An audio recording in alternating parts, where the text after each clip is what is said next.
अस्सलामु अलैकुम अबा अब्दुल्लाह, अस्सलामु अलैकुम अब्ना रसूलिल्लाह, अस्सलामु अलैकुम वरहमतुल्लाहि वबरकातुहू। ये सामने ये जो मकाम देख रहे हैं आप, ये दरबार यजीद के अंदर है। यह है मकाम रासुल हुसैन कि जिस जगह पर सर इमाम हुसैन अलैहिस्सलाम को दफन किया गया।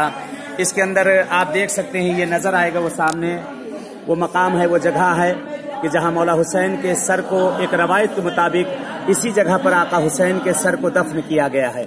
इंशाअल्लाह दुआ है परवरदिगार से, अहले बैत से, ये परवरदिगार आप सबको आना नसीब करें इन सब जगहों पर। इंशाअल्लाह आप सब इन ज़ियारात के लिए इन सब मकाम पे आएंगे। ये मकाम सामने देख रहे हैं आप, यही मकाम है कि जिसे मकाम रासुल हुसैन कहा जाता है। और यहाँ पर ये मकाम है कि एक जो चांदी से मढ़ा हुआ ये जगह जो आप देख रहे हैं कि इसको भी यहाँ पर कहते हैं कि सर हुसैन को इस जगह पर रखा गया है कि आप इस जगह को देख सकते हैं।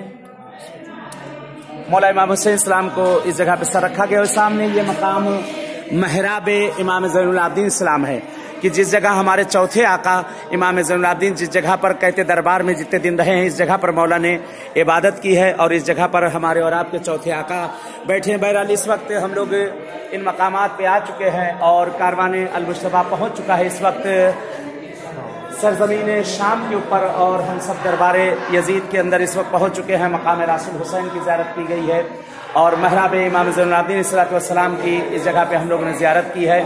इंशाअल्लाह इसी तरह से किसी और मकाम पे भी आप लोगों से मुलाकात होगी इंशाअल्लाह, जैसे इस मकाम पे हम लोग आए हुए हैं। इंशाअल्लाह दुआ गो है आप लोग के, जहाँ जहाँ जिस मकाम पे जाएंगे, जहाँ जहाँ जाएंगे, आप सबके लिए दुआ गो हैं। खुदा परवरदिगार आप सबके भी तमाम शरई हवाइज को पूरा करे। मौला आप सबको भी जो है आना नसीब करे इन सब ज़ियारत की जगहों पर। या अल्लाह।